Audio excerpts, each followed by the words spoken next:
شامل ہوئے جناب خاور نعیم ہاشمی. سر السلام علیکم. جی وعلیکم السلام، کیسے ہیں عرفہ؟ خاور نعیم ہاشمی صاحب ہم بالکل درست ہیں. ہماری لائن آپ کے ساتھ نہیں مل رہی تھی اینڈ دین آئی تھاٹ کہ اوکے لیٹس موو فارورڈ.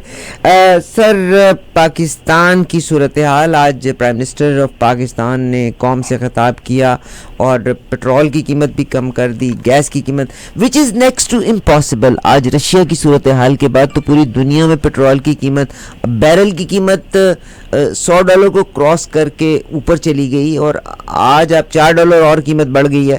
تو پاکستان میں تیل کیسے سستا ہونے لگا ہے؟ اور مزید بات ہے وہی اپوزیشن جو اس پہ یہ سب سے پہلے تو میں عرفہ بی بی، آج شب معراج ہے پاکستان میں. اس وقت رات کا 1:50 ہوئے ہیں اور پورے پاکستان میں عبادات کا سلسلہ جاری ہے. تو میں کینیڈا میں رہنے والے مسلمانوں کو، تمام مسلمان برادری کو شب معراج کی مبارکباد پیش کرتا ہوں اور آپ لوگوں کو بھی شب معراج کی مبارکباد دیتا ہوں. سر آپ کا بہت شکریہ کہ آپ نے مجھے جگایا اور آپ نے اس کا ذکر کیا. یقیناً اپریل کے پہلے ویک سے رمضان کی ابتدا بھی ہے اور یہ آج کی رات، یقیناً میرا خیال ہے آج کی رات یہاں پہ شب معراج کی رات ہوگی. بہت شکریہ خاور نعیم ہاشمی صاحب، اللہ تعالیٰ آپ کو اجر دے اور اللہ تعالیٰ ہماری عبادات کو ضرور قبول کرے. آمین ثم آمین. جی سر. تو آپ نے فرمایا کہ یہ پوری دنیا میں جو آئل ہے اس کی قیمتیں اوپر چلی گئی ہیں اور پاکستان کے وزیر اعظم نے آج شیڈول کے مطابق $10 لیٹر تیل نے مہنگا ہونا تھا، شیڈول کے مطابق، اور اس کا اعلان بھی کیا تھا جو ہمارے وزیر خزانہ ہے کہ آج $10 مزید فی لیٹر مہنگا ہوگا. لیکن پاکستان میں اس وقت جو سیاسی صورتحال ہے، جو لانگ مارچ کے حوالے سے صورتحال ہے، جو اپوزیشن کی سرگرمیاں ہیں، جو پاکستان پیپلز پارٹی کا ایک بڑا قافلہ جو ہے وہ سندھ سے روانہ ہو چکا ہے اور وہ حیدرآباد بھی کراس کر گیا ہے اور اسلام آباد کی طرف روانہ ہوا ہے. تو یہ سارے جو حالات ہیں پاکستان میں، پولیٹیکل جو سینیریو ہے، اس کے لیے ضروری تھا کہ انہوں نے سبسڈی دی ہے. انہوں نے، جو میری سمجھ میں بات آتی ہے کہ لوگوں کو تھوڑا سا ریلیف ملے. یہ کوئی بہت بڑا ریلیف نہیں ہے لیکن عام آدمی کے لیے یہ بھی میں سمجھتا ہوں غنیمت ہے جو چھوٹ دی گئی ہے. آئی ٹی سیکٹر کو 100% چھوٹ دے دی گئی ہے ٹیکس کے حوالے سے.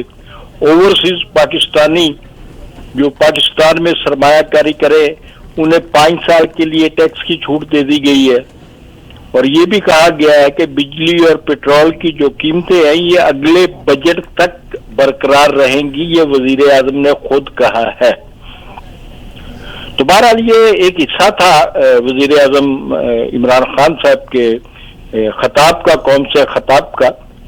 تو آج انہوں نے اپنے خطاب میں پہلی بار خاتون اول کے بارے میں، جو ان کے بارے میں پروپیگنڈا کیا گیا کہ گھر چھوڑ کر چلی گئی ہیں اور وہ کسی سہیلی کے گھر رہ رہی ہیں، تو انہوں نے اس پر کمنٹ کیا اور نجم سیٹھی کا نام لیے بغیر، جن کے اخبار میں یہ خبر چھپی تھی، تو انہوں نے کہا کہ یہ شوشہ جو ہے اس صحافی نے 3 سال پہلے بھی چھوڑا تھا. اور آپ کو یاد ہوگا کہ یہ نجم سیٹھی ہی تھے جسے نواز شریف کے دور میں کوئی اینٹی گورنمنٹ یا اینٹی نواز شریف خبریں دینے پر باقاعدہ پھینٹی بھی لگائی گئی تھی. ان کو مارا پیٹا بھی گیا تھا اور یہ بہت ایک یہاں پہ بنا تھا. تو پاکستان کے جو وزیر اعظم ہیں وہ کہتے ہیں کہ پاکستان میں میڈیا جو ہے مافیا بن چکا ہے. 70% خبریں میری حکومت کے خلاف ہوتی ہیں اور فیک نیوز آرڈیننس ہم نے نہیں نواز شریف کے دور میں بنا تھا، ہم نے صرف ترامیم کی ہیں. اور یہ حقیقت بھی ہے.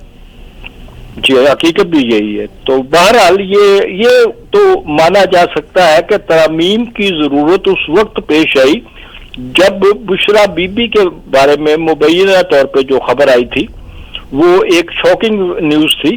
اور یہ میرے خیال میں یہ خبر اگر درست نہیں ہے اور اس کے خبر کا دینا جو ہے تو فیک نیوز کس کو کہتے ہیں، پھر یہی فیک نیوز ہے. تو صحافت میں کہتے ہیں وزیر اعظم کے بلیک میلر بیٹھے ہوئے ہیں, پیسے لے کے خبریں چلاتے ہیں. انہوں نے پاکستان کے سب سے بڑے اخبار کا نام بھی لیا ہے, اپنی آزاد خارجہ پالیسی پر بھی بات کی ہے. تو بہرحال انہوں نے چائلڈ پورنوگرافی کے حوالے سے بھی اپنی تشویش کا اظہار کیا. صحیح. تو یہ بھی کہا کہ غصہ کیا اس بات پہ کہ یہ پروپیگنڈا کیا جا سکتا ہے کہ جو عمران خان کو حکومت ملی ہے وہ بشرا بی بی کے جادو ٹونے کی وجہ سے ملی ہے. اس پہ انہوں نے کیا فرمایا؟ انہوں نے کہا کہ اس قسم کی باتیں کی جاتی ہیں تو یہ فیک نیوز نہیں ہے تو کیا ہے. اس قسم کی باتیں جو ہیں کی جاتی ہیں, چھاپی جاتی ہیں, سوشل میڈیا پہ ڈالی جاتی ہیں. تو میں آپ کو بتا رہا تھا کہ پاکستان پیپلز پارٹی کے جو چیئرمین بلاول بھٹو, وہ کراچی سے اسلام آباد تک عوامی لانگ مارچ انہوں نے ایک دن پہلے شروع کیا تھا. تو آج حیدرآباد میں انہوں نے خطاب کیا اور حیدرآباد کے بعد وہ ان کا کارواں پھر چل پڑا ہے.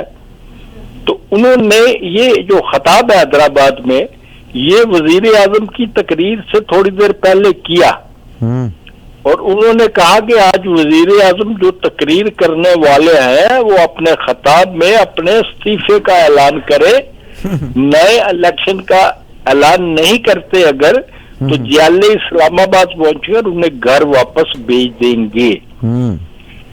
تو یہ تو تھے ہمارے.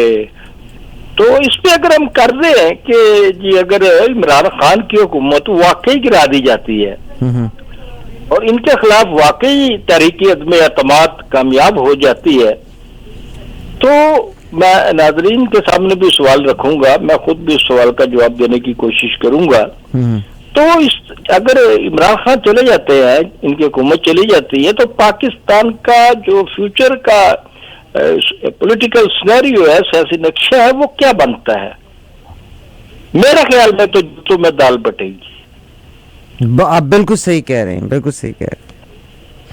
آپ کو 9 ستاروں کا اتحاد بھی یاد ہوگا, آپ کی تو نالج بہت اچھی ہے, بعد میں جوتیوں میں ہی دال بٹی تھی. تو کاف لیگ نے ساتھ دینے کے لیے پنجاب کی وزارت اعلیٰ مانگ لی ہے. نون لیگ نے کاف لیگ کا یہ مطالبہ مسترد کر دیا ہے, کیونکہ نون لیگ پنجاب کی سب سے بڑی جماعت ہے, اور یہ جو کاف لیگ ہے وہ پنجاب میں نشستوں کے حساب سے ایک اقلیتی پارٹی ہے, کوئی بہت بڑی پارٹی تو نہیں ہے. صحیح. اور اپوزیشن نے کاف لیگ سے بہت ملاقاتیں کی ہیں, مگر سنا ہے کہ پرائم منسٹر آف پاکستان بھی, عمران خان بھی الٹیمیٹلی کاف لیگ سے ملاقات کرنے لگے ہیں. تو لگتا ہے آپ کو رابطہ تو ہے جی, ان کے بھی ہیں, ان کا بیٹا جو ہے, جب کوئی اپوزیشن لیڈر جو ہے کاف لیگ سے ملاقات کرنے کے لیے ان کے ظہور الہی والے گھر میں جاتے ہیں, تو ان کا جو بیٹا ہے پرویز الہی کا, وہ ٹیلی فون کرتا ہے وزیر اعظم اس میں اور کہتا ہے کہ سب اچھا ہے, ہم آپ کا ساتھ نہیں چھوڑیں گے. یہ دو طرفہ قسم کی سیاست چل رہی ہے.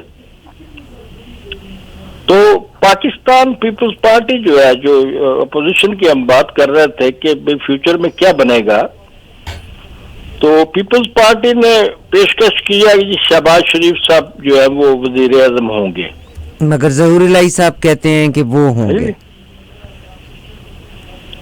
نہیں, اپنا پرویز الہی کی بات کر رہے ہیں. پرویز الہی کہتے ہیں کہ یعنی کاف لیگ چاہتی ہے کہ وہ وزارت عظمیٰ ہو, مگر شہباز شریف کا ہے کہ وہ وزیر اعظم اور وزارت عظمیٰ کے عہدے پہ ہوں. نہیں, ابھی تو کاف لیگ تو بھی بہت دور ہے نا. کاف لیگ کا تو بھی یہ جھگڑا ختم نہیں ہو رہا کہ پنجاب کی وزارت اعلیٰ, اچھا پنجاب کی وزارت, جو پنجاب کی وزارت اعلیٰ جو ہے نا, یہ اس پہ وہ نون لیگ کو تحفظات ہے کہ جو موجودہ اسپیکر بھی ہیں پنجاب اسمبلی کے پرویز الہی صاحب, کہ پرویز الہی صاحب کو دے دی جائے پنجاب کی وزارت اعلیٰ. تو وزارت عظمیٰ کی جہاں تک بات ہے, تو پیپلز پارٹی نے شہباز شریف کو اور شہباز شریف نے پیپلز پارٹی کو دعوت دی ہے کہ جی وزارت عظمیٰ آپ لے لیں. صحیح صحیح صحیح صحیح, ہمیں اعتراض نہیں ہوگا. ٹھیک سر. تو نون لیگ میں بڑا کون ہے, شہباز شریف ہیں یا مریم نواز ہیں؟